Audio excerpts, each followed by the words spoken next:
Hi, and welcome to the Archive of History. Close your eyes for a moment, and imagine this. It is just before dawn on an island in the eastern Mediterranean. The darkness is beginning to soften at the edges, turning from black to deep indigo, and then to the faintest shade of lavender. You are standing on the northern coast of Crete, the largest of the Greek islands, and the air around you is cool and still, carrying the scent of wild herbs and the ever-present taste of salt from the sea. Behind you, rising from the gentle hills, stands a structure unlike anything else in the ancient world. It is not a fortress. There are no massive defensive walls, no battlements, no towers built to repel invaders. Instead, what rises before you is a palace, vast and sprawling, its walls painted in rich ochre reds and deep blues, its columns tapering elegantly downward in a style that seems to defy the logic of architecture. This is Knossos, and it is the heart of a civilization that flourished here more than 3,500 years ago. A civilization so advanced, so refined, so utterly unexpected, that when archaeologists first uncovered its remains in the early 20th century, they could scarcely believe what they were seeing. This is the story of the Minoans, the first great civilization of Europe, a people who built grand palaces without walls, who worshipped goddesses in mountain caves, who painted their walls with leaping dolphins and sacred bulls, and who sailed the wine-dark sea long before the age of the heroes sung by Homer. Before we drift off, I am always curious to know where my listeners are tuning in from, and what time it is that they are listening tonight. Let me know in the comments. Tonight we will walk through their palaces and feel the cool stone beneath our feet. We will watch the bull leapers perform their sacred and dangerous art. We will sail with their merchants across the Aegean, and we will stand beside them as their world begins to crumble beneath the wrath of nature and the tide of history. This is a story of beauty and mystery, of a people who left behind magnificent ruins but precious few written records, whose very name was given to them by modern scholars, and whose end remains one of the most debated puzzles of the ancient world. So now settle in. Let the noise of the modern world fade away. Let the glow of screens and the rush of obligations drift into the background. Tonight, we travel back to the Bronze Age, to an island kingdom where the bull was sacred, where women walked freely in positions of power, and where the first Europeans built a civilization that would echo through myth and memory for millennia to come.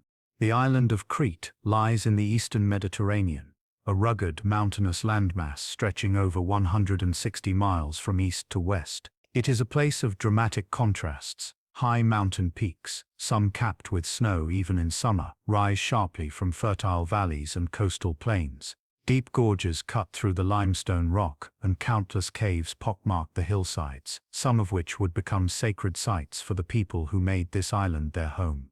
The climate is warm and Mediterranean, with hot, dry summers and mild, wet winters, perfect for growing olives, grapes, and grain. The sea surrounds it on all sides, connecting Crete to the great civilizations of Egypt to the south, the Levant to the east, and the Greek mainland to the north. For thousands of years this island was inhabited by Neolithic farmers and herders, people who lived in small villages, made simple pottery, and worshipped in caves. But sometime around 2000 BCE, something remarkable began to happen.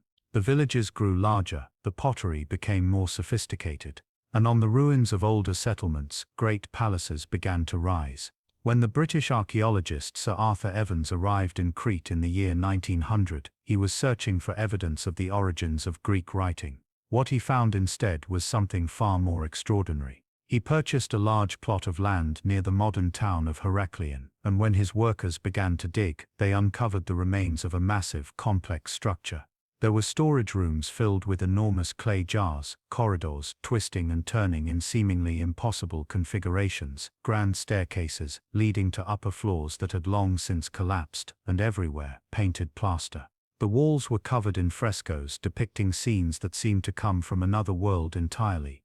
There were youths leaping over the horns of charging bulls. There were women in elaborate dresses with flounced skirts and exposed breasts, their hair dressed in intricate curls. There were dolphins swimming through painted waves, and griffins guarding imaginary thrones. Evans was overwhelmed. He knew of the Greek myths, of course, the stories of King Minos who once ruled Crete from his palace at Knossos, of the labyrinth beneath the palace where the half-man, half-bull creature called the Minotaur was imprisoned, of the hero Theseus who came from Athens to slay the beast and free his people from the terrible tribute of youths and maidens. Evans believed he had found the real Knossos, the historical truth behind the myth.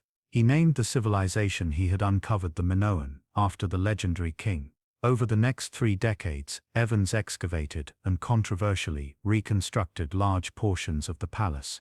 He reinforced crumbling walls with modern concrete, repainted faded frescoes, and even rebuilt entire sections of the structure based on his interpretations of how they might have looked. His work was simultaneously invaluable and problematic.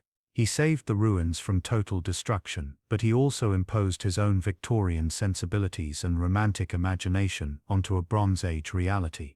Today, when you walk through the palace at Knossos, you see both the ancient and the modern intertwined, and it can be difficult to tell where one ends and the other begins. But even with all the controversy surrounding Evans's methods, one thing is undeniable. He had uncovered a civilization of astonishing sophistication, one that predated the classical Greeks by more than 1,000 years, one that possessed advanced architecture, elaborate art, extensive trade networks, and a level of cultural refinement that challenged everything scholars thought they knew about the ancient world. The Minoans were not primitive, they were not barbaric. They were the first true civilization of Europe, and their palaces, even in ruin, still speak of a world that valued beauty, ritual, and the mysteries of the sacred. Now imagine that you are there. Imagine that it is not the early 20th century, but the middle of the second millennium before the Common Era, around 1600 BCE. The height of Minoan power. The sun has fully risen now, and the palace of Knossos is alive with activity. You are a resident of this palace, perhaps a member of the administrative class, someone who helps manage the complex storage and redistribution of goods, or perhaps you are an artisan, a painter of frescoes, or a maker of the delicate pottery for which the Minoans will one day be famous. You wake in a small room on one of the upper floors of the palace. The room is modest but not uncomfortable. The walls are plastered and painted with simple geometric patterns in red and yellow. A small window, set high in the wall, allows a shaft of morning light to enter, and through it you can hear the distant bleating of goats and the murmur of voices from the central courtyard below. You rise from your low wooden bed, its mattress stuffed with wool and grasses, and you pull on your clothing. If you are a man, you wear a simple loincloth, perhaps with a short kilt wrapped around your waist. If you are a woman, your dress is more elaborate, a long, flounced skirt that reaches to the ground, tightly fitted at the waist and flaring outward in colorful tiers, and a short-sleeved bodice that leaves your breasts exposed, a style that may seem shocking to modern eyes but was entirely normal and respectable in Minoan culture. You step out of your room into a narrow corridor. The floor beneath your feet is made of stone slabs, cool even in the growing warmth of the morning. The corridor is dim, lit only by indirect light filtering down from a light well, one of the palace's ingenious architectural features.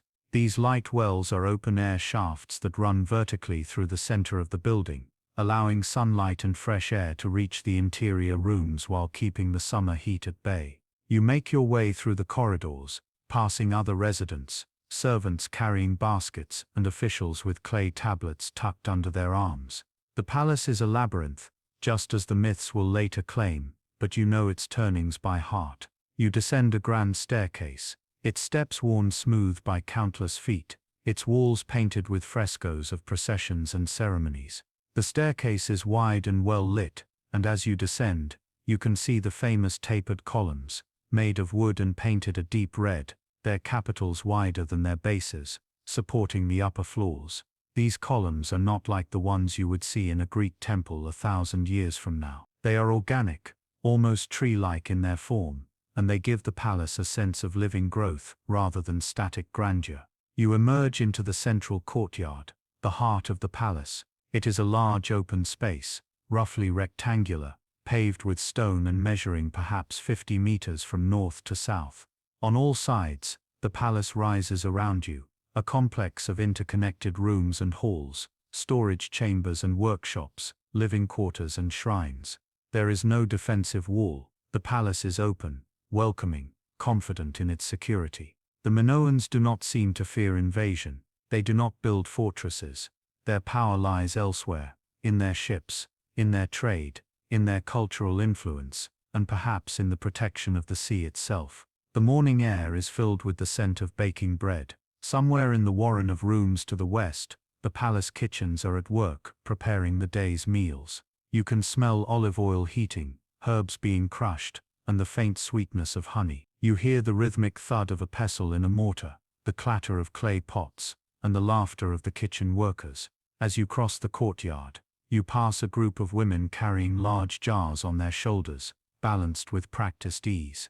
They are heading toward the storage rooms, the famous magazines of the palace, where rows upon rows of enormous pithoi, storage jars taller than a man, hold the wealth of the palace: olive oil, wine, grain, dried fish, and pulses.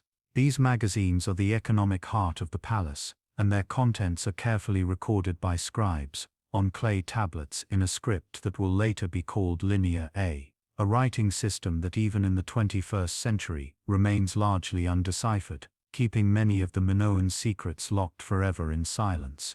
Daily life in the palace of Knossos follows rhythms both ancient and surprisingly sophisticated. The palace is not merely a royal residence, it is a complex, multifunctional center of political power, religious ritual, economic administration, and craft production. It is a small city in itself, housing hundreds of people, each with their own role to play in the smooth functioning of this intricate society. As the morning progresses, you make your way to your work. If you are a scribe, you will spend your day in a small office, seated on a low stool, with a basket of damp clay beside you and a stylus in your hand. You will record the incoming and outgoing goods, tallying jars of oil and sacks of grain, keeping the palace's accounts in meticulous detail. The tablets you create will one day be baked hard by the fires that will destroy the palace, preserving your records for archaeologists millennia in the future. If you are an artisan, perhaps you work in one of the palace workshops. You might be a potter, shaping clay on a fast wheel, creating the elegant vessels for which the Minoans are renowned. The pottery of this period, known as the marine style, is covered with flowing naturalistic designs of octopuses, dolphins, and seaweed, painted in dark glaze on a light background. The forms are graceful and organic, reflecting the Minoan love of the sea and the natural world. Or perhaps you are a fresco painter, one of the most respected craftspeople in the palace. You work on wet plaster, painting quickly before it dries, using mineral pigments ground into fine powder and mixed with water. You paint the walls of the grand halls and the shrines, depicting religious processions, sacred animals, and scenes from myth and ritual. Your work will outlast empires. Or you might be a jeweler, working with gold and precious stones imported from Egypt and the Levant. You create intricate seal stones, tiny masterpieces of carving that will be used to mark documents and storage jars, each one bearing a unique design of an animal, a deity, or a symbolic scene. You craft necklaces of gold beads and pendants shaped like flowers or bees, earrings and bracelets that will adorn the bodies of the palace elite. The techniques you use are astonishingly advanced, including granulation, the process of soldering tiny gold beads onto a surface, a technique so difficult that it was nearly lost to later ages. Around midday, work pauses for the main meal of the day. Food in Minoan Crete is varied and flavorful, based on the Mediterranean triad of wheat, olives, and grapes, supplemented by fish, legumes, and the occasional meat from sheep, goats, or pigs. You gather with others in a communal dining area, sitting on benches or low cushions. Servants bring out flat bread, still warm from the oven, bowls of lentil stew flavored with onions and herbs, grilled fish caught that morning from the sea, and dishes of olives and soft cheese made from goat's milk. There is wine too, mixed with water as is the custom, served in elegant cups of painted pottery. The wine is dark and rich, made from grapes grown on the hillsides surrounding the palace, and it loosens tongues and brings laughter to the meal. As you eat, you observe the social world around you. Minoan society is hierarchical, but the hierarchy seems less rigid than in other Bronze Age cultures. Women are prominently visible in positions of authority. Priestesses lead religious ceremonies, and noble women appear in the frescoes and seal stones as participants in rituals and processions, not merely as passive ornaments. Women are depicted in the palace archives as property owners and administrators. This is unusual for the ancient world, and it speaks to a society with a very different understanding of gender roles than the patriarchal cultures that will later dominate the Mediterranean. After the meal, work resumes, but the pace is slower in the afternoon heat. The palace with its thick walls and light wells remains relatively cool, but outside, the sun beats down with fierce intensity. You can hear the cicadas droning in the olive groves beyond the palace walls, their sound rising and falling in rhythmic waves. In the late afternoon, you might have time to attend to personal matters, to visit the palace's remarkable plumbing system.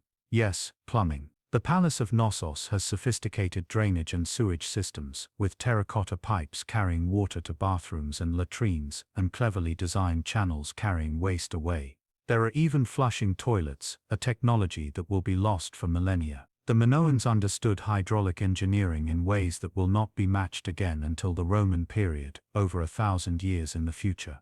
As evening approaches and the light begins to soften and turn golden, the palace takes on a different character. The day's work is done, and the focus shifts to the social and the sacred. You might join others in the western wing of the palace, in the grand reception halls where the elite gather. Here the frescoes are at their most magnificent, and the rooms are filled with the soft glow of oil lamps. Musicians play, their instruments simple but effective, lyres with strings of gut or sinew, flutes carved from bone or reed, and small drums covered with animal hide. The music is hypnotic, repetitive, building in intensity, and it accompanies songs and dances that you have known since childhood, songs that tell of the gods and the ancestors, of the sea and the harvest, of the mysteries that lie at the heart of your world. The sacred permeates every aspect of Minoan life. Religion is not separate from the daily routine. It is woven into the fabric of existence, present in every gesture, every symbol, every turn of the year. Unlike the later Greeks who will build temples to house their gods, the Minoans worship in palaces, in caves, on mountaintops, and in sacred groves. Their deities are primarily female, goddesses of nature, fertility, and the mysteries of life and death. The most important of these is often depicted as a young woman, sometimes holding snakes in both hands, sometimes flanked by animals, sometimes standing on a mountaintop with her arms raised. She is not a distant, judgmental deity. She is immanent, present in the earth and the sea, in the growth of crops and the birth of children. To honor her, the Minoans perform rituals of astonishing complexity and beauty. You are not a priestess, but you have witnessed the ceremonies many times, and you know their rhythms. On certain feast days, processions wind through the palace and out into the surrounding countryside. The priestesses lead the way, dressed in their finest garments, carrying sacred objects, double-headed axes made of bronze and gold, libation vessels shaped like animals, and small figurines of the goddess herself. The processions are accompanied by music and dancing, by the scent of incense made from resins imported from the Levant, and by the chanting of hymns in a language that, like Linear A, will remain mysterious to future generations. Some rituals take place in the palace itself, in small shrines located throughout the building. These shrines are intimate spaces, often just a single room, with a low bench or altar on which offerings are placed. The offerings include clay figurines, mostly of women with their arms raised in a gesture of prayer or invocation. These figurines are simple, almost abstract, but they are made with care and devotion, and they are left in the shrines as a permanent prayer, a way of keeping the presence of the supplicant always before the goddess. Other rituals take place in the caves that honeycomb the mountains of Crete. These caves are sacred spaces, dark and cool, filled with the sound of dripping water and the faint echoes of footsteps. Deep inside these caves, offerings are left: pottery, bronze weapons, jewelry, and bones from sacrificed animals. Some caves contain evidence of use stretching back thousands of years, long before the palaces were built, connecting the Minoans to an ancient tradition of worship that reaches back into the Neolithic past. But the most famous, and to modernize, the most astonishing Minoan ritual is the one that takes place in the central courtyard of the palace, the one that will become the basis for the myth of the Minotaur, the bull leaping ceremony. You have gathered with hundreds of others in the central courtyard. The sun is high, and the air shimmers with heat. The courtyard has been cleared, and a sense of anticipation fills the space. This is not entertainment in the way a modern sporting event is entertainment. This is sacred. This is a ritual that brings the community into contact with the divine, that tests the courage and skill of the participants, and that honors the most powerful symbol in Minoan religion, the bull. The bull is everywhere in Minoan art. It appears in frescoes, on seal stones, in the form of ceremonial vessels called rhytons shaped like a bull's head. The bull represents strength, fertility, and the untamed power of nature. It is a creature both dangerous and sacred, and the ritual of bull leaping is a way of confronting that power, of meeting it face to face, and for a brief, breathtaking moment of mastering it. The bull is led into the courtyard. It is a massive creature, sleek and muscular, its horns long and sharp. It is agitated, snorting and stamping, sensing the energy of the crowd, and then the leapers appear. They are young, both men and women, their bodies lean and athletic, their skin gleaming with oil. They wear only loincloths, and their hair is long, tied back in elaborate braids. They move with the confidence of those who have trained for this moment their entire lives, but there is also something else in their movements, something that might be fear, or exhilaration, or both. The bull is released, it charges, and then in a movement almost too fast to follow, one of the leapers runs toward the charging bull. At the last possible moment, as the bull lowers its head to gore, the leaper grasps the horns, and using the bull's own momentum, vaults up and over, somersaulting through the air and landing behind the bull, where a second leaper catches them, steadying them. The crowd exhales. The bull turns, confused, and the ritual continues. Over and over, the leapers perform their death-defying acrobatics. Some attempts are perfect, fluid, beautiful. Others are clumsy, and the leaper barely escapes being trampled or gored. The frescoes will later depict this scene, showing the leapers frozen in mid-air, their bodies arched gracefully over the back of the bull. But the reality is far more visceral, far more dangerous. The sound of the bull's hooves on the stone, the smell of its sweat and fear, the gasps of the crowd, the shouts of encouragement and warning. This is not a game. It is a confrontation with the sacred and the deadly, and it lies at the very heart of what it means to be Minoan. The sea is the lifeblood of Minoan civilization.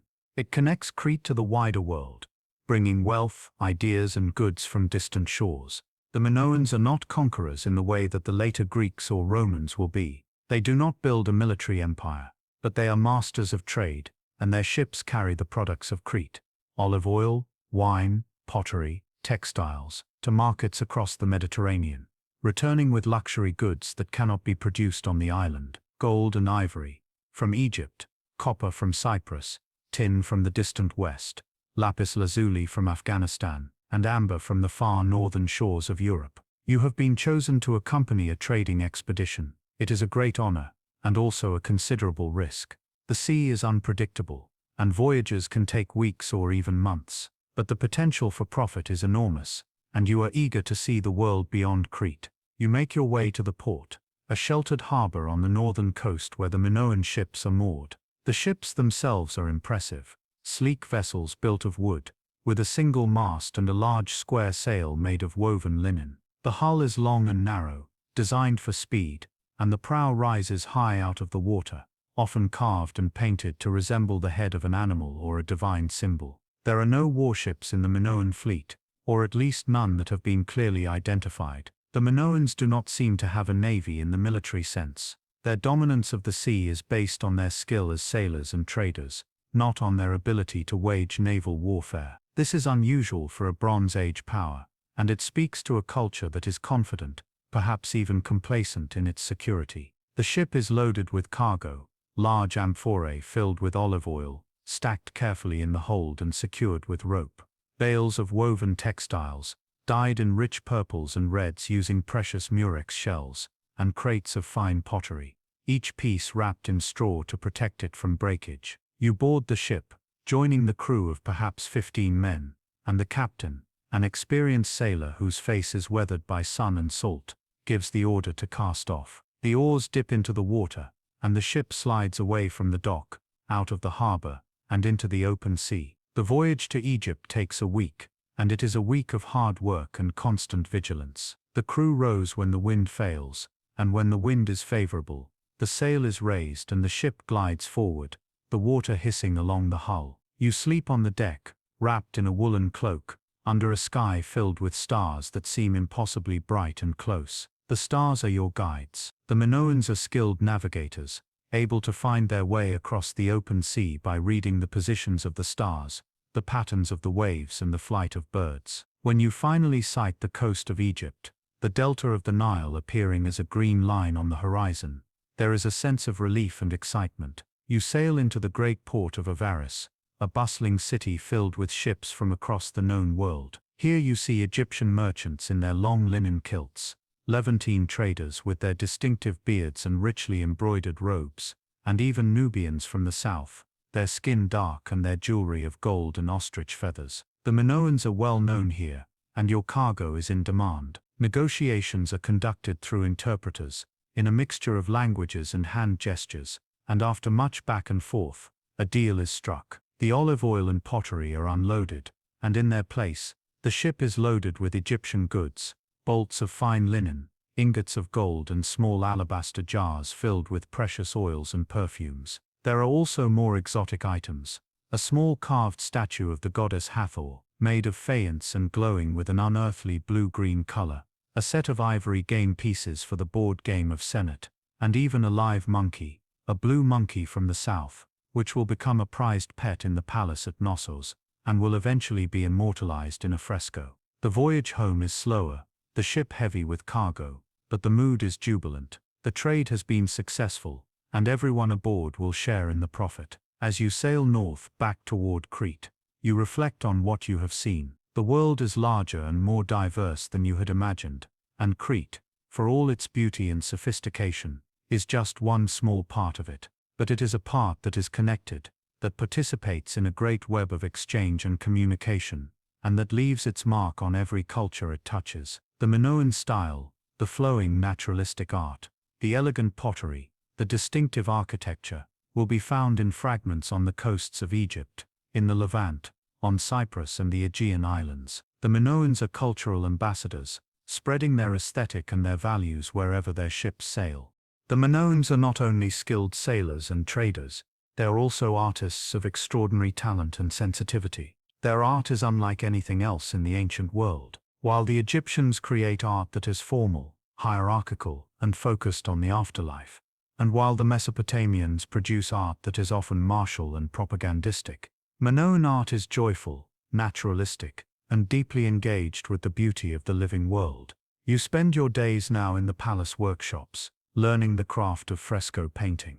Your master is an old artisan, a man who has spent his entire life decorating the walls of palaces and villas across Crete. His eyes are still sharp, and his hand is steady, and he is patient with your mistakes. You begin by preparing the plaster. It is a mixture of lime and fine sand, mixed with water to a smooth consistency. The plaster is applied to the wall in a thin, even layer, and you must work quickly because once it begins to dry, the painting must be done. This is true fresco, or buon fresco, painting on wet plaster, and it requires skill, confidence, and speed. Your master hands you a brush, made from animal hair bound to a wooden handle, and a palette of pigments. The colors are vivid and pure, red and yellow ochres, blue from ground lapis lazuli or Egyptian blue, a synthetic pigment, black from charcoal, and white from lime. You begin to paint, following the outlines that your master has sketched onto the plaster with charcoal. You are painting a procession of women, priestesses perhaps, walking in profile, their bodies elongated and graceful, their dresses elaborate and colorful. The women are not depicted with the rigid formality of Egyptian art. Their bodies are fluid, their gestures natural. They seem to move across the wall, their skirts swaying, their hair flowing, their arms bent in gestures of offering or greeting. As you paint, your master corrects you. The line of the waist should curve more gently. The folds of the skirt should overlap like this. The eyes should be large and almond-shaped, outlined in black, and filled with white and a dark pupil. Slowly under his guidance, the figures begin to come to life. Days pass, and the fresco grows. Around your procession of women, you add borders of geometric patterns, spirals and rosettes, and in the background, you paint flowers, crocuses and lilies, rendered with a delicate, almost impressionistic touch. When the fresco is finally complete, you step back and look at it. Despite your inexperience, it is beautiful. It captures something essential about the Minoan spirit, a love of beauty, a celebration of life, and a sense of the sacred. The palace is filled with such frescoes. In the grand hall, there are paintings of dolphins leaping through blue waves, their bodies twisting and arching, their eyes bright and intelligent. In the throne room, there are griffins, mythical creatures with the body of a lion and the head of an eagle, sitting in heraldic poses on either side of a stone throne. And in the queen's chambers, there is the famous fresco of the dancers, women in elaborate costumes performing a ritual dance, their bodies captured in mid-movement, their faces serene. Minoan art extends beyond frescoes. The pottery of this period is equally remarkable. The marine-style vessels, with their flowing designs of octopuses and argonauts, are masterpieces of ceramic art, each one unique, each one a testament to the potter's skill and imagination. And then there are the smaller objects, the products of the palace workshops that are found in graves and hoards across the island. There are seal stones, tiny masterpieces of carving in semi-precious stones, like agate and carnelian, depicting scenes of animals, humans, and gods in minute detail. There are gold rings, their bezels carved with complex religious scenes. There are bronze figurines of worshippers and deities, their arms raised in prayer or blessing. And there is jewelry, exquisite necklaces and bracelets made of gold and adorned with precious stones, fashioned with techniques that include granulation, filigree, and cloisonné. All of this artistic production is not merely decorative, it serves a purpose. It expresses the Minoan worldview, their values, their religious beliefs, and their understanding of their place in the world. It is art that is integrated into life, that beautifies the everyday and sanctifies the ritual, and that speaks across the millennia to anyone who takes the time to look and to listen. And yet, for all the beauty of their art, for all the sophistication of their writing, the Minoans remain in many ways mysterious. Their primary script, Linear A, has never been fully deciphered. We can read some of the symbols, and we can identify some of the words, but we cannot read their texts fluently. We do not know what language they spoke, though it was clearly not Greek. We do not know their myths in their own words, only through the distorted lens of later Greek mythology, and we do not know, with certainty, what they called themselves. The name Minoan is an invention of Arthur Evans, derived from the mythical King Minos. The Minoans themselves are silent, their voices lost, their stories told only through the mute testimony of their ruins and their art. As the centuries pass, the world around Crete is changing. On the Greek mainland, a new people are rising to power. They are called the Mycenaeans, named after their greatest city, Mycenae, a fortress built on a hilltop and surrounded by massive stone walls. The Mycenaeans are different from the Minoans. They are warriors. Their art glorifies battle and conquest. Their palaces are fortified citadels, built for defense, not for beauty. And their burials are filled with weapons, swords and daggers and spearheads, alongside the gold and jewels. The relationship between the Minoans and the Mycenaeans is complex and has been the subject of much scholarly debate. For a long time, it was believed that the Mycenaeans invaded Crete and destroyed the Minoan civilization. The evidence, however, suggests something more nuanced. It appears that the Mycenaeans were deeply influenced by Minoan culture. They adopted Minoan art, Minoan architecture, and even Minoan religion. Minoan frescoes appear on the walls of Mycenaean palaces. Minoan pottery styles are imitated on the mainland. And most significantly, the Mycenaeans adopted the Minoan script, adapting it to write their own language, which was an early form of Greek. This adapted script is called Linear B, and unlike Linear A, Linear B has been deciphered.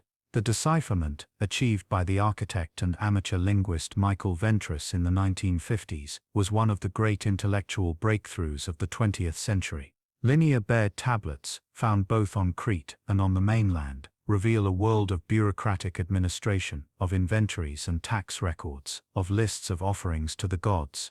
They tell us that the Mycenaeans worshipped many of the same gods that will later be familiar from classical Greek mythology: Zeus, Hera, Poseidon, Athena. And they tell us that by the late Bronze Age, the palaces of Crete, including Knossos, were controlled by Mycenaean Greeks. The transition from Minoan to Mycenaean dominance on Crete was not instantaneous. It seems to have been a gradual process, perhaps involving both cultural adoption and political takeover. There may have been intermarriage, alliances, and slow infiltration, or there may have been conflict, conquest, and subjugation. The archaeological record is frustratingly ambiguous. What is clear is that by around 1450 BCE, the Minoan palaces, with the exception of Knossos, had been destroyed. Some show signs of fire, others seem to have been deliberately demolished. Knossos survived, but it was now a Mycenaean center, and the tablets found there are written in Linear B, not Linear A. The Minoan civilization, as a distinct cultural and political entity, was in its final phase. The beautiful, peaceful world of the palaces was giving way to something harder, more militaristic, more Greek. And yet, the Minoan legacy did not disappear. It was absorbed, transformed, and passed down through the Mycenaeans to the later Greeks, and through them to the entire Western world. The columns of Greek temples, though different in style, owe something to the Minoan columns of Knossos. The Greek myths of Crete, of Minoans and the Minotaur, of Daedalus and Icarus, of Theseus and Ariadne, preserve distorted memories of the Minoan past. And the Greek language itself, though Indo-European and not related to whatever language the Minoans spoke, contains borrowings from the pre-Greek languages of the Aegean, words for plants and places and objects that came from the people who lived on these islands before the Greeks arrived. But the transition from Minoan to Mycenaean was not the only catastrophe that befell Crete in the mid-2nd millennium BCE. There was another event, a natural disaster of such immense scale that it may have shaken the foundations of civilization across the entire eastern Mediterranean. It was the eruption of Thera. Thera, known today as Santorini, is an island in the Aegean Sea, about 70 miles north of Crete. In the Bronze Age, it was a thriving island with its own towns and villas, heavily influenced by Minoan culture. But Thera was also a volcano, and sometime around 1600 BCE, or possibly a bit later, that volcano erupted with cataclysmic force. The eruption of Thera was one of the largest volcanic events in human history. It was far more powerful than the eruption of Mount Vesuvius that buried Pompeii. The volcano did not simply erupt, it exploded, blowing apart the center of the island and collapsing into the sea, creating a massive caldera that still exists today, a sunken crater filled with seawater and surrounded by the remnants of the island's rim. The immediate effects of the eruption were devastating. A massive column of ash and pumice was hurled into the atmosphere, rising miles into the sky and spreading across the region. The ash fell like snow, covering the island and the surrounding sea, and reaching as far as Crete, the coast of Asia Minor, and even Egypt. The skies would have darkened, the sun would have been blotted out, and the air would have been filled with choking dust and the smell of sulfur. But the ash fall was only the beginning. The collapse of the volcano into the sea generated a series of tsunamis, enormous walls of water that radiated outward from Thera in all directions. These tsunamis struck the northern coast of Crete with devastating force. The waves would have been tens of meters high, sweeping inland and destroying everything in their path: ports, ships, coastal settlements, and even some of the palace complexes near the sea. The evidence of these tsunamis can still be seen in the archaeological record, in layers of marine sediment and debris deposited far inland, and in the sudden violent destruction of coastal sites. The psychological impact of the eruption on the people of Crete must have been profound. Imagine witnessing such an event. First, there would have been the earthquakes, the earth shaking and trembling, a warning that something terrible was coming. Then the explosion, a sound so loud it would have been heard across the entire Aegean, a roar that must have seemed like the wrath of the gods. Then the sky darkening, the ash falling, covering everything in a grey shroud. And then the sea, rising up in a towering wall of water, crashing down upon the land, sweeping away homes and lives and livelihoods. For a civilization that lived by the sea, that drew its wealth and identity from the sea, this would have been a disaster of unimaginable proportions. It would have shattered their confidence, their sense of security, their belief in the benevolence of the natural world. The eruption of Thera did not destroy Minoan civilization in a single blow. The palaces were rebuilt after the disaster, and Minoan culture continued for another 200 years. But the eruption may have weakened the civilization, making it more vulnerable to other threats. Whether those threats were internal unrest, external invasion, or further natural disasters, it is also possible that the memory of the Thera eruption contributed to the later Greek myths of Atlantis, the legendary island civilization that was said to have been swallowed by the sea in a single day and night. The Greek philosopher Plato, writing in the 4th century BCE, described Atlantis as a powerful and advanced civilization that had been destroyed by the gods as punishment for its hubris. While Plato's account is clearly a philosophical parable, not a historical record, some scholars have suggested that the story may have been inspired by distant memories of the destruction of Thera and the impact it had on the Aegean world. Whether or not Thera was the historical basis for Atlantis, the eruption was a real event with real consequences, and it played a role, perhaps a significant one, in the decline of the Minoans. Let us return once more to the world of the living palace, to a time before the catastrophes, before the decline. Let us linger in this world a while longer, because there is more to see, more to feel, more to understand about what it meant to be Minoan.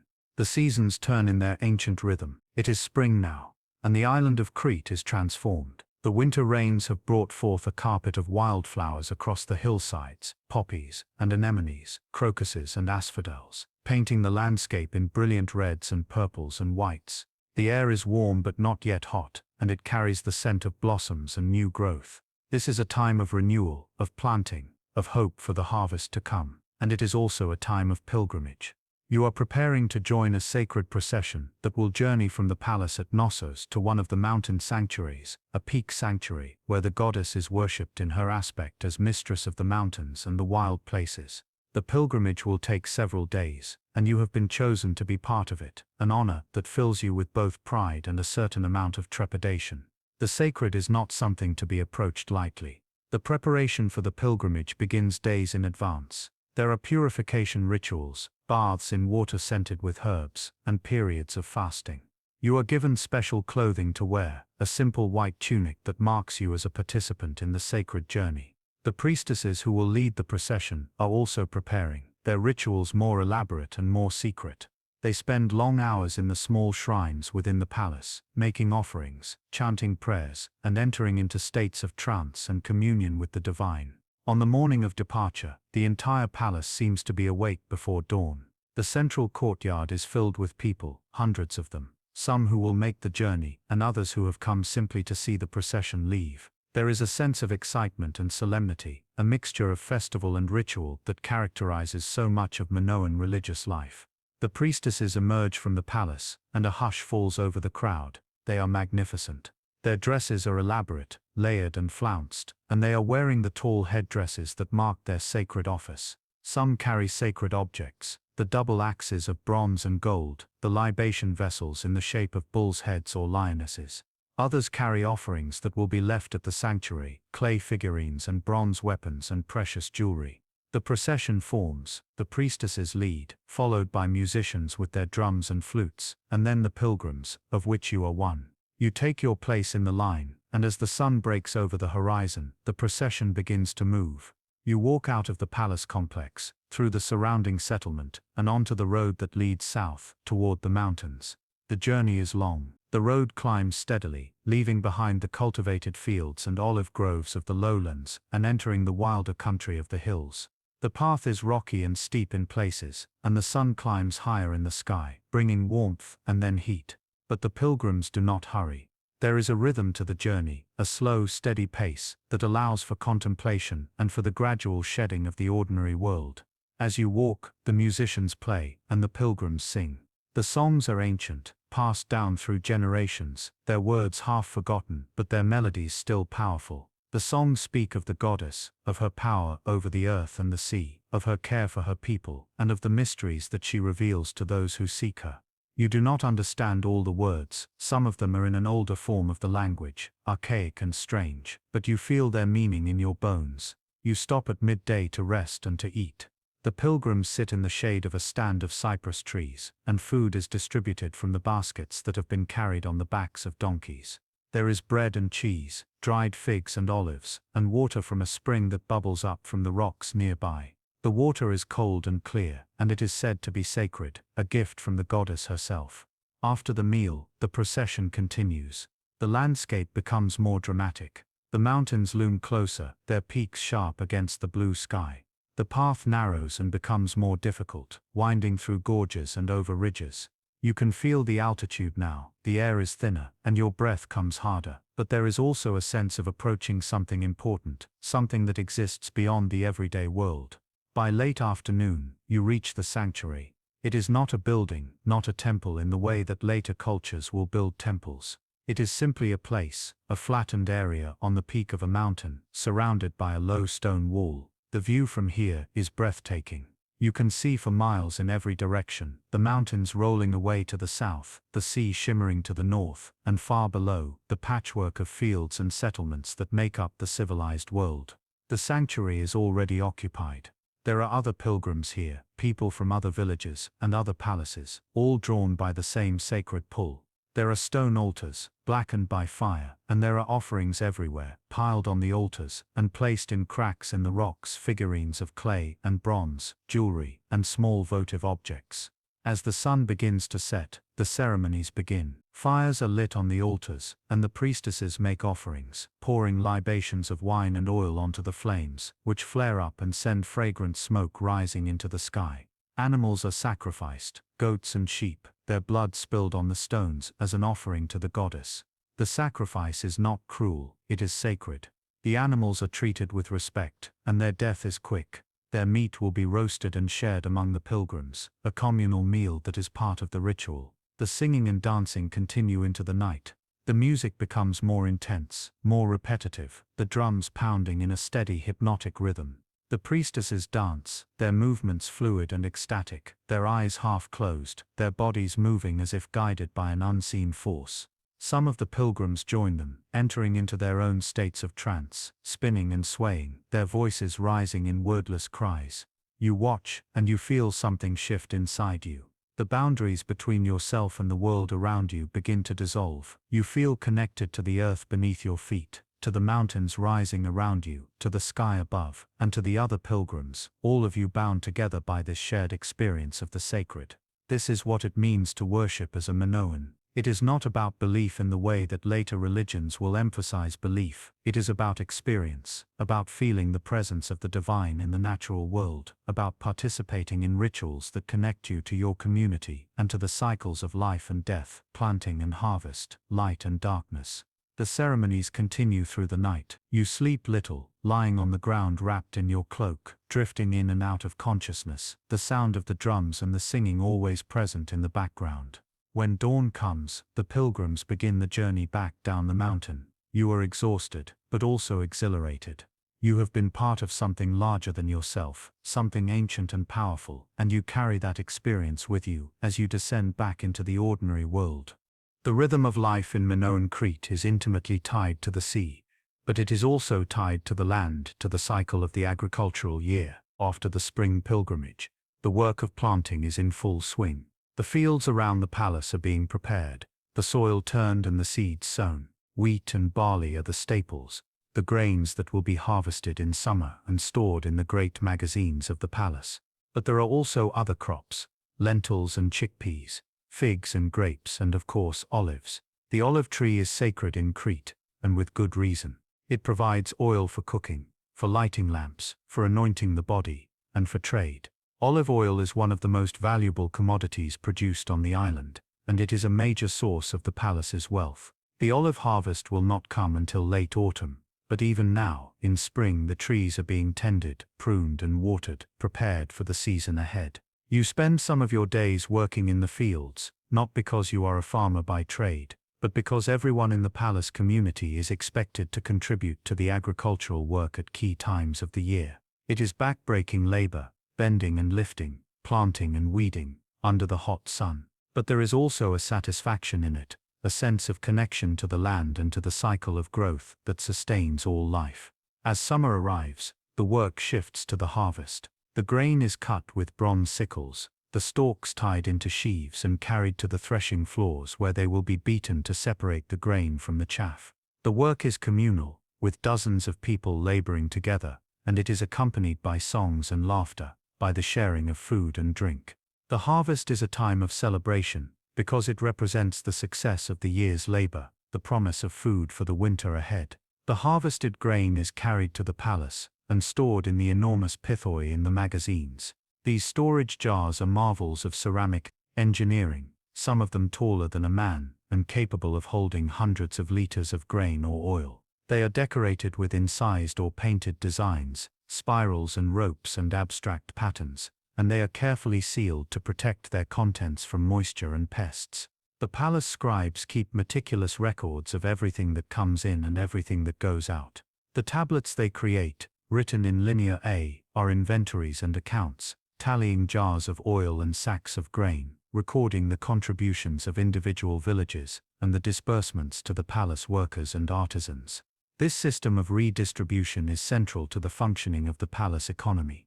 The palace does not simply hoard its wealth, it redistributes it, providing rations to those who work for the palace, supporting artisans and scribes, funding religious festivals, and maintaining a reserve for times of shortage.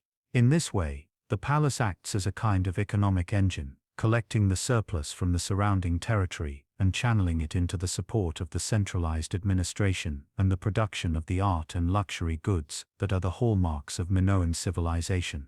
But the palace is not just an economic institution, it is also a social and cultural center, a place where the community comes together, where disputes are resolved, where marriages are arranged, and where the rituals that bind the community together are performed. The palace is, in a very real sense, the heart of Minoan society, and its smooth functioning is essential to the well-being of everyone on the island. Autumn arrives, and with it, the olive harvest. This is perhaps the most important time of the year, for olive oil is the lifeblood of the Minoan economy. The harvest is a major undertaking, involving entire villages. You join a group heading out to one of the palace's olive groves, a grove that has been tended for generations, its trees old and gnarled, their trunks twisted and thick. The olives are ripe now, dark and heavy on the branches, and they are harvested by hand, shaken from the trees onto cloths spread on the ground, or picked individually, a slow and painstaking process. The harvested olives are carried to the palace in baskets, and there they are processed in the palace workshops. The olives are crushed in large stone basins, pounded with wooden mallets or ground with heavy stone rollers. The resulting pulp is then placed in woven baskets and pressed, and the oil that flows out is collected in large jars. The first pressing produces the finest oil, clear and golden, used for cooking and for offerings to the gods. The second and third pressings produce oil of lower quality, used for lamps and for trade. The smell of the olive press is pungent and earthy, a smell that fills the palace workshops, and that you will always associate with this time of year. The oil is stored in the magazines, row upon row of jars, a liquid wealth that will sustain the palace through the winter and that will be traded across the Mediterranean for the exotic goods and raw materials that Crete lacks. As winter approaches, the pace of life slows. The fields are empty, the harvest is complete, and the work shifts indoors. The artisans are busy in their workshops, the potters at their wheels, the weavers at their looms, the metal workers at their forges. The palace is a hive of activity, but it is a different kind of activity, more focused, more introspective. The days are shorter, the nights longer, and the rains come, sometimes in great storms that lash the island and send torrents of water rushing down the gorges and into the sea. This is a time for storytelling, for the long winter evenings when the palace community gathers in the great halls, the fires burning in the hearths, and the oil lamps casting flickering shadows on the walls. The stories that are told are old, passed down through generations, stories of the gods and the ancestors, of heroes and monsters, of the origins of the world and the destinies of peoples. Some of these stories will survive, transformed and adapted, to become part of the mythology of the later Greeks. Others will be lost, forgotten, when the Minoan civilization falls and the memory of these nights fades into silence. But for now, in this moment, the stories are alive, and they bind the community together, giving them a shared identity and a sense of continuity with the past. You listen to the stories, and you are transported. You hear of the great goddess who created the world, who brought forth the mountains and the seas, who gave birth to the gods and to humanity. You hear of the first kings of Crete, the wise rulers who learned the secrets of agriculture and metalworking from the goddess herself, and who established the laws and customs that govern society. You hear of the great flood that once covered the earth, and of the few who survived, clinging to the peaks of the mountains, and who afterwards repopulated the world. You hear of the sacred bull, the embodiment of divine power, and of the rituals that honor it, and that bring its blessings to the community. These stories are not just entertainment. They are sacred, they are the repository of the community's wisdom and values, and they are the means by which the younger generation learns what it means to be Minoan, what it means to live in right relationship with the gods, with the land, and with each other. Winter passes, and spring returns, and the cycle begins again. The fields are plowed and planted, the festivals are celebrated, the pilgrimages are made, and the rhythms of life continue, generation after generation, in an unbroken chain that stretches back into the mists of time. But you are beginning to sense, perhaps without fully articulating it, that this world is not as stable as it seems. There are small signs, easy to overlook, but troubling nonetheless. The earth has been shaking more frequently, small tremors that rattle the jars in the storage rooms and send dust sifting down from the ceilings. The old people mutter that these are the stirrings of the earth goddess, signs of her displeasure or omens of change. And there are other signs as well. Ships are arriving at the port with news from the wider world, news of conflicts and upheavals in distant lands. The great kingdom of Egypt is strong, but it is also distant and focused on its own affairs. Closer to home, on the Greek mainland, there are new peoples, newcomers who speak a different language and who have different customs, more warlike, more aggressive. They are building their own palaces, fortified citadels on hilltops, and they are expanding their influence across the Aegean. For now, the relationship between Crete and the mainland is one of trade and cultural exchange. The mainlanders admire the Minoans. They adopt Minoan styles of art and architecture, and they seek to emulate Minoan sophistication. But there is also an undercurrent of rivalry, a sense that the balance of power may be shifting. You do not know the future. You cannot see the catastrophes that are coming, the volcanic eruption, the earthquakes, the invasions or internal collapses that will bring an end to the world you know. But you can feel in some deep part of yourself that change is in the air, that the golden age is not eternal, that all things, even the most beautiful and the most powerful, are subject to the turning of the wheel of time. And so you live each day as it comes. You work and you worship, you eat and you sleep. You laugh with your friends and you mourn your losses, you participate in the festivals and the rituals, and you find meaning and joy in the simple, ordinary moments of being alive. You are Minoan, and you are part of a civilization that is at once ancient and young, sophisticated and vulnerable, beautiful and fragile. Your story is one small thread in the vast tapestry of human history, but it is a thread that matters. A thread that contributes to the pattern, and a thread that will endure, even after the tapestry itself has frayed and faded. The palace stands for now, solid and splendid. The ships sail, the merchants trade, the artisans create, and the priestesses perform their sacred rites. The bull leaps in the courtyard, the dolphins swim on the painted walls, and the goddess watches from her mountain sanctuaries. This is Crete in the Bronze Age, the first civilization of Europe. A world of light and color, of beauty and mystery, a world that will pass but will never be entirely forgotten. And now, as the light fades and the day draws to a close, let us step back once more from the immediacy of lived experience and take a broader view. Let us consider what the Minoans mean to us today, not just as a historical curiosity, but as a civilization that speaks to fundamental questions about human nature, about the rise and fall of cultures, and about the relationship between humanity and the environment. The Minoans were successful, in their time, for many reasons. They occupied a strategic position in the Mediterranean, at the crossroads of trade routes connecting Europe, Asia, and Africa. They developed technologies and skills, in shipbuilding, in agriculture, in architecture, and in art, that gave them a competitive advantage. And they created a social and political system that for 1,000 years provided stability and prosperity. But the Minoans were also vulnerable. They lived on an island, which meant that they were isolated from some threats but also dependent on the sea for their livelihood. They lived in a geologically active region, subject to earthquakes and volcanic eruptions. And they lived in a world of competing powers, where the balance of power could shift rapidly, and where even a peaceful trading civilization could find itself overtaken by more militaristic neighbors.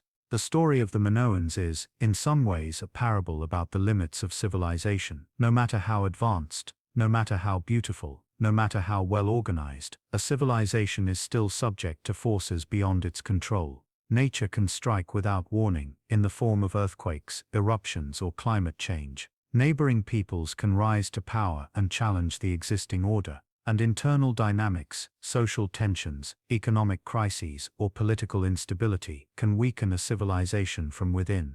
The Minoans could not prevent the eruption of Thera, they could not stop the earthquakes that periodically shook their island, and they could not, in the end, resist the changes brought by the arrival of the Mycenaeans. Their civilization fell, not because they were inferior or because they failed, but because they were part of a larger system, a complex web of environmental, economic and political factors, and when that system shifted, they were unable to adapt. But the Minoans also left a legacy that transcended their own time. Their art, their architecture, their religious practices, and their values influenced the cultures that came after them, particularly the Mycenaeans and the later Greeks.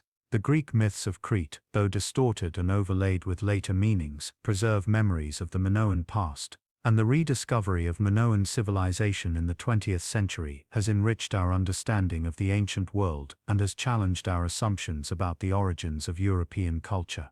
The Minoans remind us that civilization is not a linear progression from primitive to advanced, but a complex process of innovation, adaptation, and sometimes collapse and renewal. They remind us that beauty and sophistication can flourish in unexpected places and at unexpected times. And they remind us that the past is not dead, that it lives on in the ruins we uncover, in the stories we tell, and in the cultural inheritance we carry, often without knowing it. The final centuries of Minoan civilization are shrouded in mystery and debate. After the eruption of Thera, the archaeological record becomes more difficult to interpret.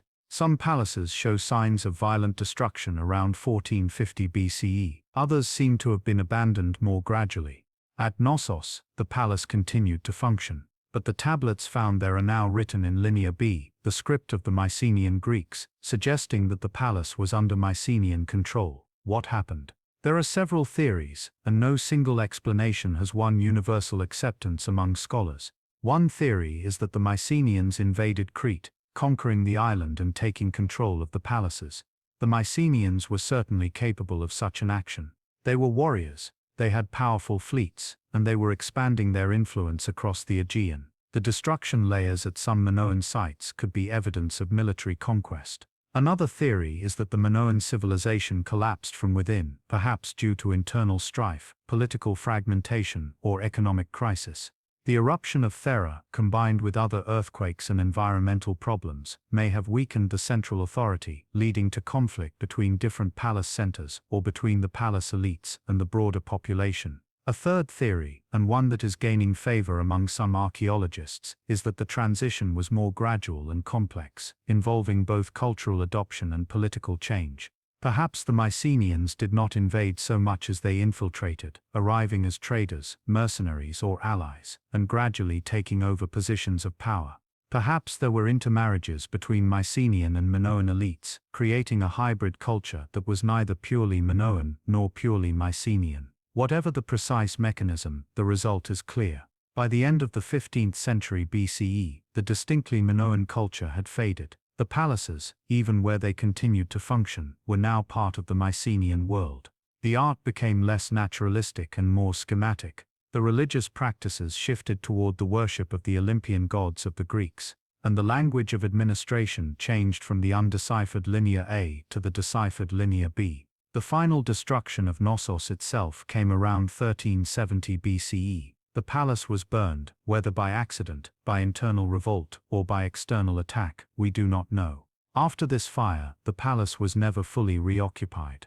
The great center of Minoan civilization became a ruin, its corridors silent, its frescoes fading, its storage rooms empty. Other centers on Crete continued for a time, but the age of the palaces was over. The Bronze Age was drawing to a close, and the entire eastern Mediterranean was about to be plunged into a period of chaos and upheaval known as the Bronze Age collapse. Around 1200 BCE, a wave of destruction swept across the region. The Hittite Empire in Anatolia fell. The great cities of the Levant were burned, Egypt was attacked by mysterious invaders known as the Sea Peoples, and the Mycenaean palaces on the Greek mainland were destroyed, one after another. Crete, already diminished, was not spared. The island entered a dark age, a period of reduced population, simpler material culture, and the loss of literacy. The art of writing, both Linear A and Linear B, disappeared from Crete and from most of the Greek world. It would be centuries before writing returned, this time in the form of the Greek alphabet borrowed from the Phoenicians.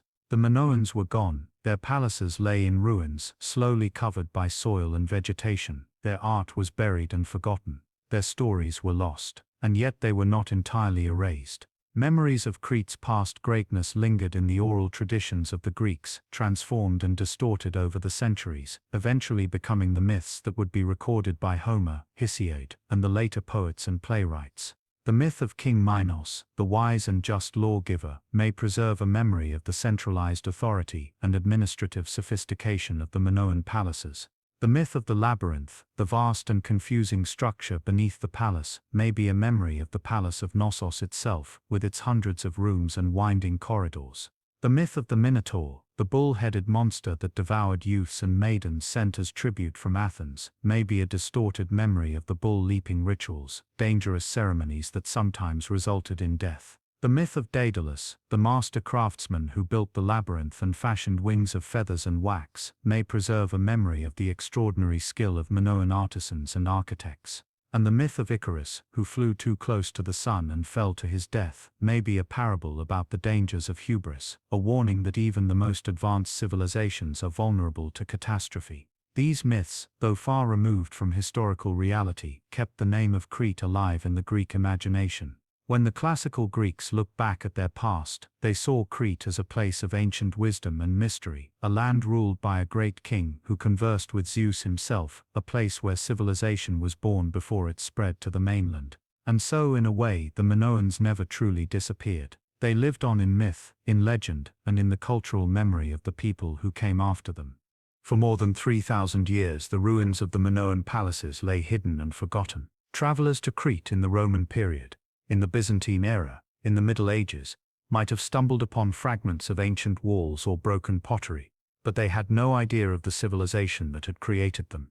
The island was known in later times for its association with Greek mythology, but the reality of the Minoans was lost to history. Then, in the late 19th century, a new age of archaeological discovery began. Heinrich Schliemann, the German businessman turned archaeologist, had made his name and fortune by excavating Troy and Mycenae, proving that the cities described by Homer had been real. He turned his attention to Crete, but he was unable to secure the rights to excavate at Knossos. That opportunity fell instead to Sir Arthur Evans. Evans was a wealthy Englishman, the keeper of the Ashmolean Museum in Oxford, and a man of insatiable curiosity. He had become interested in the ancient scripts of the Aegean, while studying seal stones that had appeared on the antiquities market. These tiny carved stones bore symbols that were clearly writing, but writing unlike anything in the Greek or Latin alphabets. Evans believed that these stones came from Crete, and he was determined to find the civilization that had produced them. In 1900, Evans purchased the site of Knossos and began to excavate. What he found exceeded his wildest expectations. As his workmen dug, they uncovered the remains of a vast structure, complex and sophisticated, with multiple stories, grand staircases, elaborate drainage systems and walls covered in brilliantly colored frescoes. Evans worked at Knossos for more than 3 decades, and during that time, he not only excavated, but also extensively restored and reconstructed the palace. He used modern materials, concrete and steel, to reinforce crumbling walls and to rebuild entire sections of the palace. He commissioned artists to repaint the frescoes, filling in missing sections based on small surviving fragments and on his own imaginative interpretation. The result is controversial. Evans' reconstructions have been criticized as overly speculative, as imposing his own Edwardian aesthetic onto a Bronze Age reality. Some of the frescoes that visitors see today at Knossos are more Evans than Minoan, colorful pastiches that capture a mood but may not reflect the original accurately. And yet, Evans' work was also heroic. He saved the palace from total destruction. He brought the Minoans back into the light of history, and he inspired generations of archaeologists to continue the work of uncovering and understanding this lost civilization. Since Evans' time, excavations have continued across Crete and the Aegean Islands. Other palaces have been discovered: Phaistos, Malea, Sakros, each with its own character and its own contributions to our understanding of Minoan culture. Minoan towns and villages have been uncovered. Minoan villas, the country estates of the elite, have been excavated, revealing luxurious residences decorated with frescoes and filled with fine pottery. And the island of Thera, buried under meters of volcanic ash, has yielded one of the most extraordinary archaeological sites in the world, the town of Akrotiri, a Minoan settlement preserved like a time capsule, with multi-story buildings, elaborate frescoes, and even furniture and pottery still in place. The decipherment of Linear B by Michael Ventris in 1952 was another major breakthrough. It proved that the language of the later Minoan palaces was Greek, and it provided a window into the administrative and economic life of the Late Bronze Age. But Linear A, the script of the earlier Minoans, remains undeciphered. We can recognize that it is a script, we can identify some of the symbols as numerals, and we can see patterns in the texts, but we cannot read it. The language it encodes is unknown, and without a bilingual inscription, like the Rosetta Stone that unlocked Egyptian hieroglyphs, it may remain forever unreadable. Modern archaeology has also moved beyond excavation. Advances in technology have allowed archaeologists to study the Minoans in new ways. Radiocarbon dating has provided more precise chronologies. DNA analysis has shed light on the origins and relationships of the Minoan people, revealing that they were descended from the Neolithic farmers of the Aegean and Anatolia, with little genetic input from other regions. Isotope analysis of bones and teeth can reveal where individuals were born and what they ate, and advanced imaging techniques can recover faded frescoes and inscriptions that are invisible to the naked eye. All of this research has deepened our understanding of the Minoans, but it has also revealed how much we still do not know. We do not know their name for themselves. We do not know their language. We do not know their myths and stories in their own words. We do not know the details of their political system, their laws, their beliefs. We see their art, but we can only guess at the meaning behind the symbols. We read their Linear B tablets, but they are dry administrative records, not poetry or history. The Minoans remain, in many ways, an enigma, a civilization glimpsed through a veil of time, beautiful but elusive. The legacy of the Minoans extends far beyond the shores of Crete. They were the first great civilization of Europe, and their achievements laid the foundation for much that would come after. The Mycenaeans, who inherited and adapted Minoan culture, became the Greeks of the heroic age, the people described in the epics of Homer. The Mycenaeans, in turn, influenced the later classical Greeks, the people who gave the world democracy, philosophy, drama, and some of the greatest art and architecture in human history. The connection is not always direct, and much was lost in the dark ages that followed the Bronze Age collapse, but the thread is there. The classical Greeks looked back to Crete as a place of ancient wisdom. Plato, in his dialogue, The Laws, describes the constitution of Crete as one of the oldest and most admirable in the Greek world. The real Minoan political system was probably quite different from Plato's idealized description, but the fact that he placed such importance on Crete speaks to the lasting reputation of the island in Greek thought. The artistic legacy of the Minoans is perhaps their most visible contribution. Minoan art, with its love of nature, its flowing lines and its vibrant colors, influenced the art of the Mycenaeans, and through them, the art of the later Greeks. The Greek love of beauty, the Greek attention to the human form, the Greek integration of art into daily life, all have roots, at least in part, in the Minoan aesthetic. Even in architecture, the influence can be seen. The use of columns, the emphasis on light and space, the integration of buildings into the natural landscape, all techniques that would later be refined by the Greeks and Romans, were pioneered by the Minoans. And in the realm of religion, the Minoan focus on female deities, on sacred caves and mountaintops, on ecstatic ritual and communion with nature, left its mark on Greek religious practice, particularly in the mystery cults and the worship of goddesses like Demeter and Artemis. But perhaps the most profound legacy of the Minoans is simply the fact that they existed at all. They proved that civilization in Europe did not begin with the Greeks.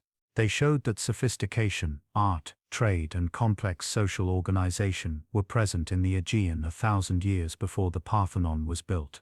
They demonstrated that the roots of European culture run deeper and are more complex than was once believed. And they remind us that history is not a simple linear progression, but a complex web of influences, innovations, and interactions, stretching back into the distant past. The Minoans also remind us of the fragility of civilization. They were powerful, wealthy, and culturally advanced, but they were also vulnerable. A volcanic eruption, a series of earthquakes, a shift in trade routes, a change in climate, or the arrival of new peoples with new technologies could and did bring their world to an end. Their story is a cautionary tale about the limits of human power and the unpredictability of the natural world. It is a reminder that no civilization, no matter how great, is immune to catastrophe. In the 21st century, the Minoans continue to fascinate. Tourists flock to Crete to walk through the ruins of Knossos, to admire the frescoes, to imagine what life was like in the Bronze Age. Scholars continue to excavate, analyze and debate, piecing together the puzzle of Minoan civilization from the fragments that remain. And writers, artists and filmmakers continue to draw inspiration from the Minoans, weaving their image into modern stories and myths. The Minoans have become a symbol of a lost golden age, a time when life was more beautiful, more connected to nature, more attuned to the sacred. Whether this image is accurate or romanticized is a matter of debate, but it speaks to a deep human longing for a world that is simpler, more elegant, and more harmonious than the one we inhabit today. And now, imagine once more that you are standing in the ruins. It is not the Bronze Age. It is today. The palace of Knossos is quiet. The tourists have left for the day and the site is bathed in the golden light of late afternoon. You walk slowly through the central courtyard, your footsteps echoing on the ancient stones. The walls around you are a patchwork of old and new, of Bronze Age construction and modern restoration, but the atmosphere is unmistakable. This place is sacred, not because of any particular religious practice, but because it is a place where time has left its mark, where the past and the present coexist. You can see the reconstructed columns, their red paint bright and cheerful, a modern interpretation of what might have been. You can see the storage magazines, the rows of enormous pithoi, some of them original, some of them reconstructed, standing like silent sentinels. You can see fragments of frescoes, protected now behind glass, the colors still vivid after 3,500 years. You walk through the western wing past the throne room where a gypsum throne, perhaps the oldest in Europe, still sits against the wall.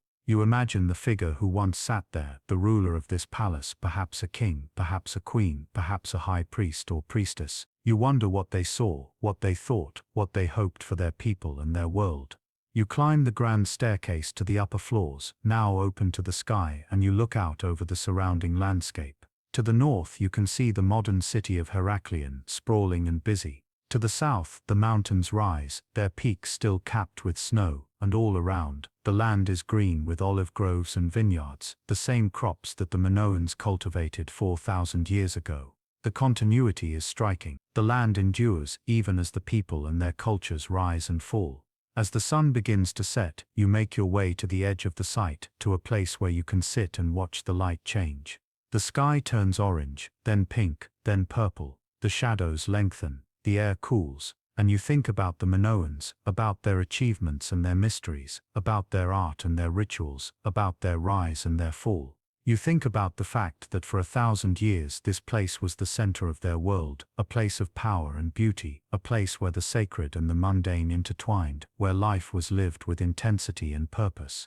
And then it was gone, swept away by forces beyond their control, leaving behind only ruins and fragments and questions. But the ruins are not empty, they are filled with the echoes of the past. If you listen closely, you can almost hear the voices, the laughter of the palace workers, the chanting of the priestesses, the shouts of the bull leapers, the songs of the musicians. You can almost see the processions winding through the corridors, the offerings being placed on the altars, the ships setting sail from the harbor. The Minoans are gone, but their presence remains, written in stone and paint and clay, preserved in the earth, waiting to be discovered by anyone who takes the time to look.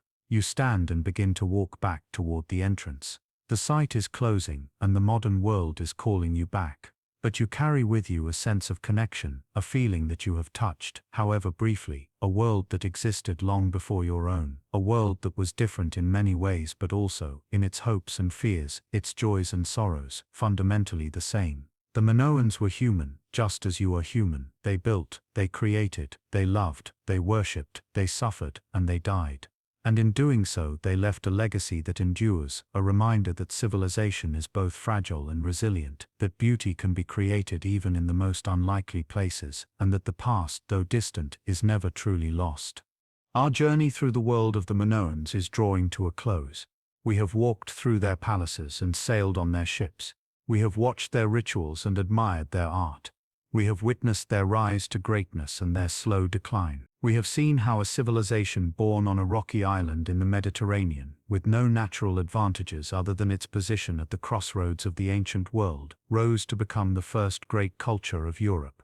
The Minoans were not perfect. They were human, with all the flaws and limitations that implies. Their society was hierarchical, and not everyone shared equally in the wealth and beauty of the palaces. Their religious practices involved sacrifice, and their rituals were sometimes dangerous, and their civilization, for all its sophistication, was ultimately unable to withstand the shocks of nature and the changes of history. But the Minoans also achieved something remarkable. They created a culture that valued beauty, that celebrated the natural world, that gave women positions of prominence and authority, and that engaged with the wider world through trade and cultural exchange rather than through conquest and domination. They built palaces without walls, suggesting a confidence and a sense of security that is rare in human history. They developed advanced technologies, in architecture, in engineering, in art, and in administration. And they left behind a legacy that has inspired and influenced cultures for millennia. Today, when we look at the ruins of Knossos, at the frescoes of dolphins and bull leapers, at the elegant pottery and the intricate jewelry, we are looking at the work of the first Europeans to create a civilization of true sophistication and complexity. We are looking at the people who, in a very real sense, laid the foundations for the culture that would eventually spread across Europe and through European expansion across the world. The story of the Minoans is a story of human creativity and resilience. It is a story of how people, faced with the challenges of their environment, can create beauty and order. It is a story of how cultures rise and fall, how knowledge and art can be lost and then rediscovered. And it is a story that reminds us that the past is not dead, that it lives on in the ruins we excavate, in the myths we tell, and in the cultural traditions we inherit, often without even realizing it. As you close your eyes now, let the images of ancient Crete drift through your mind, the blue of the Aegean Sea, the red columns of the palace, the golden light of the Mediterranean sun, the scent of olive groves and wild herbs, the sound of music and laughter, the feeling of cool stone beneath your feet.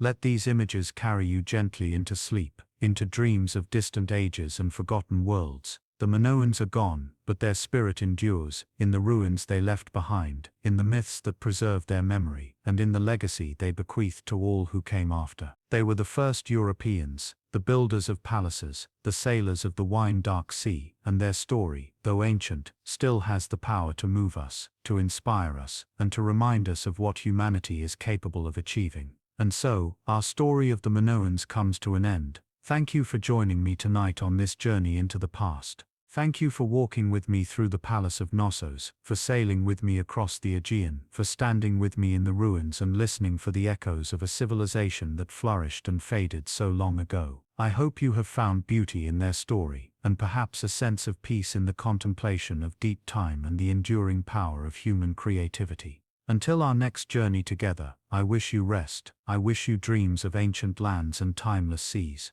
And I wish you the quiet knowledge that the past, though distant, is always with us, shaping who we are and who we might become. Sleep well, and let the story of the Minoans, the first Europeans, accompany you gently into the night. There is one more aspect of Minoan life that we must explore before our journey ends. One more window into their world that reveals something essential about who they were. It is the world of the Minoan villa. The country estates that dotted the landscape of Crete, away from the great palace centers. These villas were not simply farmhouses, they were sophisticated residences, smaller than the palaces, but no less refined, where the Minoan elite could retreat from the bustle of palace life and enjoy the pleasures of the countryside. Imagine that you have been invited to visit one such villa, a country estate located in the fertile Massara plain in southern Crete. The owner is a wealthy merchant, a man who has made his fortune in the olive oil trade and who has invested that fortune in land, in art, and in a beautiful home where he can enjoy the fruits of his success. You travel south from Knossos, following a road that winds through the hills and then descends into the broad plain. The landscape here is different from the northern coast. It is more open, more agricultural, with fields of grain stretching to the horizon and orchards of olive and fig trees providing shade. The villa comes into view, a substantial building set on a low rise with views across the plain to the mountains beyond. As you approach, you can see that the villa is built in the same style as the palaces, with the same tapered columns, the same use of light wells and frescoes, but on a more intimate scale. The owner greets you at the entrance, a man in his middle years, his face tanned and weathered but his bearing confident and graceful. He welcomes you with the traditional gestures of hospitality, offering you water to wash your feet and wine to refresh yourself after your journey. He leads you through the villa, and you are struck by its beauty. The rooms are smaller than those in the palace, but they are exquisitely decorated. The walls are painted with frescoes, not the grand mythological scenes of the palace, but smaller, more personal images, a garden filled with flowers and birds, a cat stalking through tall grass, a woman sitting at a loom. These frescoes speak of a love of nature and of the simple pleasures of domestic life. The villa has all the amenities of the palace. There are bathrooms with terracotta tubs and drainage systems. There are storage rooms filled with jars of oil and wine, grain and dried fish. There is a shrine, a small room dedicated to the goddess, with an altar and a collection of votive figurines. And there is a large open courtyard, paved with stone and surrounded by a colonnade, where the family can gather in the cool of the evening. The owner takes pride in showing you his collection of pottery, fine vessels imported from across the Mediterranean, some from Egypt, some from the Levant, some from the islands. He shows you his seal stones, tiny works of art carved with images of animals and deities, each one unique, each one a testament to the skill of Minoan craftsmen. And he shows you his library, a collection of clay tablets inscribed with linear A records of his business transactions, inventories of his goods, and perhaps, though you cannot read them, personal letters or even fragments of poetry. You spend several days at the villa, and you experience a different side of Minoan life. Here, away from the formality and the ritual of the palace, life is more relaxed, more intimate. You spend your days walking through the olive groves, helping with the harvest, or simply sitting in the shade and watching the world go by. You spend your evenings in the courtyard, reclining on cushions, eating meals prepared by the villa's cooks, fresh bread and roasted lamb, vegetables seasoned with herbs, and fruit from the orchard. There is music, a lyre player who sings old songs, and there is conversation, talk of trade and politics, of the news from the wider world, of the health of the crops and the prospects for the coming year. The villa represents a different aspect of Minoan civilization, one that is more private, more personal, more focused on the pleasures of life, rather than on the grand rituals and ceremonies of the palace. It is a reminder that the Minoans were not just a faceless mass of workers and priests, but individuals with their own tastes, their own desires, and their own ways of finding meaning and joy in the world. As you prepare to leave the villa and return to the palace, you reflect on what you have seen. The Minoans have created a civilization that values beauty, that integrates art into every aspect of life, that honors the divine but also celebrates the human. They have built palaces without walls, suggesting a confidence and a security that is rare in the ancient world. They have developed technologies and systems of administration that are centuries ahead of their time. And they have created a culture that is sophisticated, complex, and in its own way remarkably modern in its sensibilities. But you also know, even if you cannot articulate it, that this world is fragile. It is built on the shifting ground of a geologically active island. It is dependent on trade routes that can be disrupted by war or piracy, and it is vulnerable to the ambitions of neighboring peoples who may not share the Minoan love of peace and beauty. The Golden Age will not last forever. But for now, in this moment it is real, and it is glorious, and it is yours to experience and to remember. The final years of Minoan Crete are a time of both continuity and change. The palaces still function, the ships still sail, and the artisans still create their beautiful works. But there are also changes, subtle at first, then more pronounced. The pottery styles shift, becoming less naturalistic and more schematic. The frescoes begin to show different themes, more martial, more focused on weapons and warfare.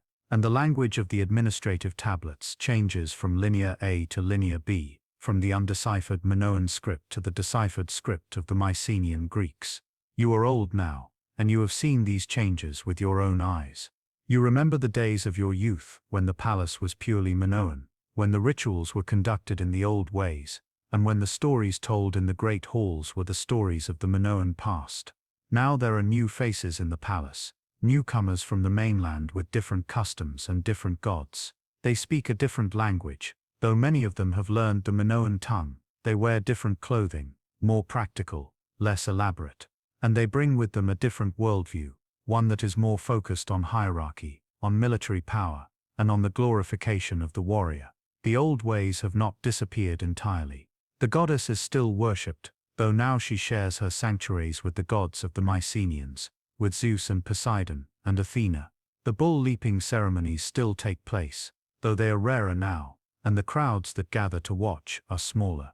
The artisans still create their pottery and their frescoes, though the styles have changed, and the old masters shake their heads and lament the decline in quality. You do not know if this is an invasion, a conquest, or simply a gradual cultural assimilation. The truth is probably more complex than any single explanation. Perhaps there were marriages between Minoan and Mycenaean elites, creating a hybrid ruling class.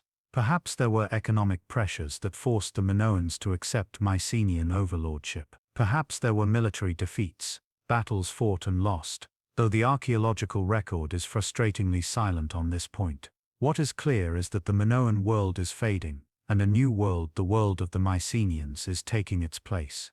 You walk through the palace, and you see the old alongside the new. The ancient frescoes of dolphins and flowers, now faded and cracked, share the walls with newer paintings of chariots and warriors. The storage magazines, once filled with jars inscribed with linear A, now hold jars marked with linear B.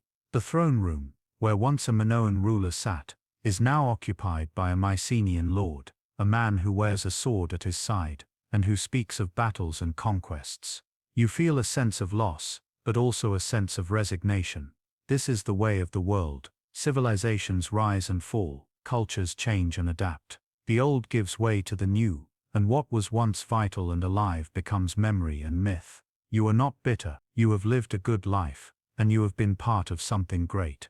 You have walked through the palace in its glory, you have sailed on Minoan ships, you have participated in the sacred rituals, and you have seen the art and the beauty that your people created. And you know that, even as the Minoan world fades, something of it will survive. The palaces, though they will one day be ruins, will stand as a testament to what was achieved. The art, though it will be buried and forgotten for millennia, will eventually be rediscovered and admired. And the memory, though it will be transformed and distorted into myth, will live on in the stories that the Greeks will tell about Crete, about King Minoans, about the labyrinth, about the sacred bull. As you lie down to sleep, in your small room in the palace, you close your eyes and you remember. You remember the light on the water in the harbor. You remember the scent of incense in the mountain sanctuaries. You remember the sound of the drums and the singing at the festivals. You remember the taste of wine and honey, the feel of cool stone beneath your feet, the laughter of friends, and the solemn beauty of the rituals. You remember, and in remembering, you preserve something of the Minoan world, something that will echo down through the ages, even after the palaces have fallen, and the language has been forgotten. You remember, and that is enough.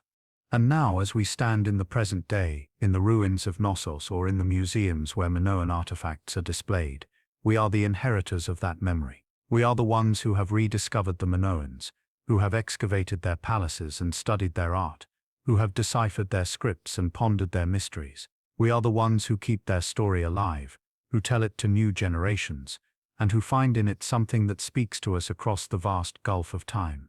The Minoans left us no written histories, no epic poems, no philosophical treatises. What they left us is their art, their architecture, and the physical remains of their civilization.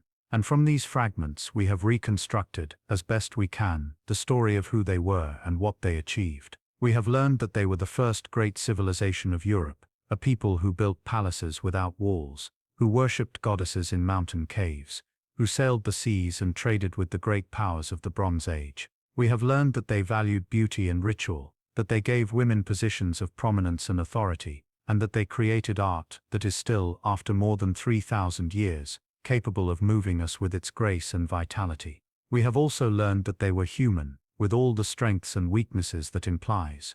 They were capable of great sophistication, but they were also vulnerable to the forces of nature and history. They created a civilization that lasted for 1,000 years, but in the end they could not withstand the shocks that came, and their world passed away, leaving behind only ruins and memories. The story of the Minoans is a story that resonates in our own time. We live in an age of great technological advancement and cultural achievement, but we also live in an age of environmental challenges, geopolitical tensions, and social upheavals. The Minoans remind us that no civilization, no matter how advanced, is immune to catastrophe. They remind us of the fragility of the world we have built, and of the need for humility in the face of forces we cannot control. But the Minoans also remind us of the resilience of the human spirit, of the capacity of people to create beauty even in difficult circumstances, and of the enduring power of art and culture to transcend the limits of time and mortality. The palaces may be ruins, but they are still beautiful. The frescoes may be faded, but they still speak to us. And the story of the Minoans, though ancient, is still alive, still relevant, still capable of teaching us something about who we are and what we might become.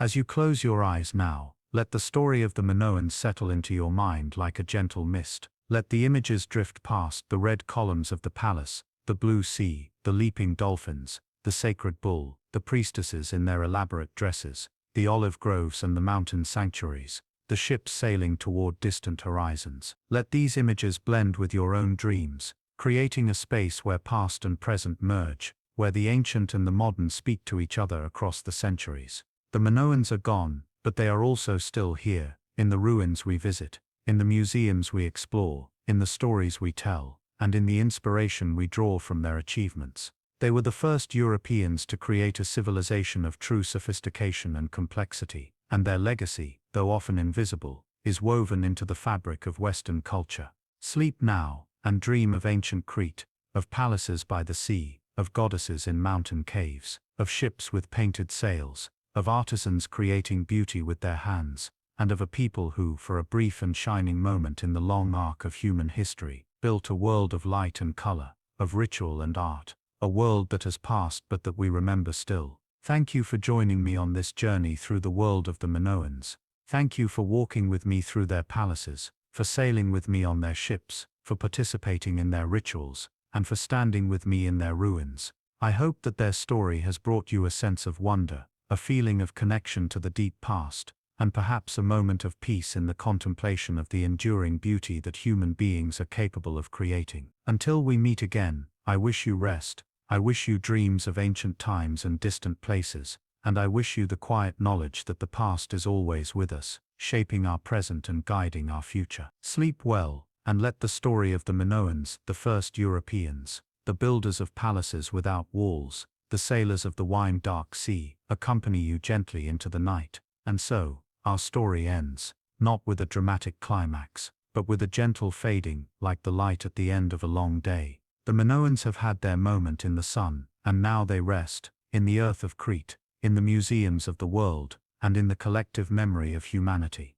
They were here, they lived, they created, and they are gone, but they are not forgotten. They never will be. For as long as there are people who are curious about the past, who are moved by beauty, and who seek to understand the full scope of human achievement, the Minoans will be remembered, and in that remembering, they live still. Rest now. The night is deep, and the stars are bright. Let the ancient world fade from your thoughts, and let sleep, that gentle gift, carry you away. Until our next journey into the past, I bid you farewell, and I leave you with this thought, that every civilization, no matter how great, is ultimately just a collection of individual lives, of people who woke each morning, who worked and loved and dreamed, who faced their own challenges and celebrated their own triumphs, and who, in the end, became part of the vast river of human history. The Minoans were such a people, and so are we. Good night.